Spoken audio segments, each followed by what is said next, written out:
श्रीमन्नारायण। आज हम उत्तराखंड की लोक परंपरा के विषय में चर्चा कर रहे हैं। उत्तराखंड की लोक परंपरा में रामलीला हिमालयी क्षेत्र का एक महत्वपूर्ण एक ऐसा विषय है जहाँ पर वेदों के उपाख्यानों को ही रामलीला मंचन के माध्यम से जनमानस आगे बढ़ाता है।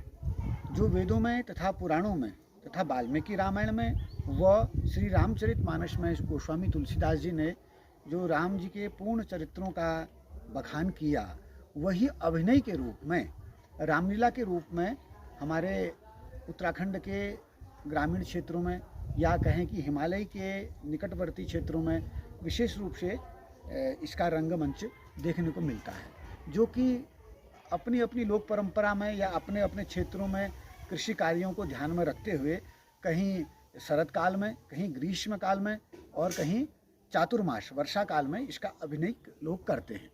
रामलीला मंच के माध्यम से जो हमारे बाल, वृद्ध तथा युवा हैं, इन सभी के अंदर निहित प्रतिभा को मंच के रूप में लाने में के लिए रामलीला का बड़ा ही महत्वपूर्ण योगदान रहा है। जब से रामलीला का यहाँ पर, हालांकि रामलीला का मंचन तो आदि अनादि काल से उत्तराखंड में हो रहा है, पर हिमालय के पर्वतीय क्षेत्रों में हो रहा है, लेकिन रामलीला के माध्यम से जो हमारी प्रतिभाएं उभर के सामने आती हैं बिना संसाधनों के, वह अगर देखना हो तो हिमालयी राज्यों में यह देखा जाता है। और हिमालयी राज्यों में रामलीला के माध्यम से यह देखने को मिलता है कि लोक, सांस्कृतिक, राजनीतिक, आध्यात्मिक, नैतिक, ये सभी शिक्षाएं सब कुछ एक ही रंगमंच से हमें देखने को मिलती हैं।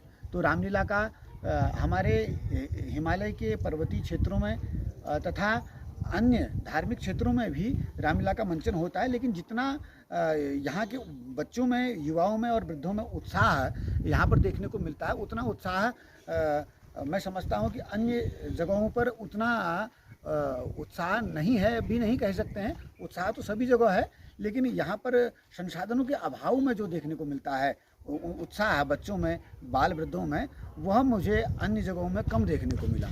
तो इसी प्रकार आज जो जागेश्वर जो हमारा ज्योतिर्लिंग है, ज्योतिर्लिंग में आज रामलीला मंचन चल रहा है। इसमें यह सुंदर कैकई का संवाद मैं अब आप सभी लोगों को दिखा रहा हूँ। आइए आप और हम चलते हैं कैकई संवाद की ओर।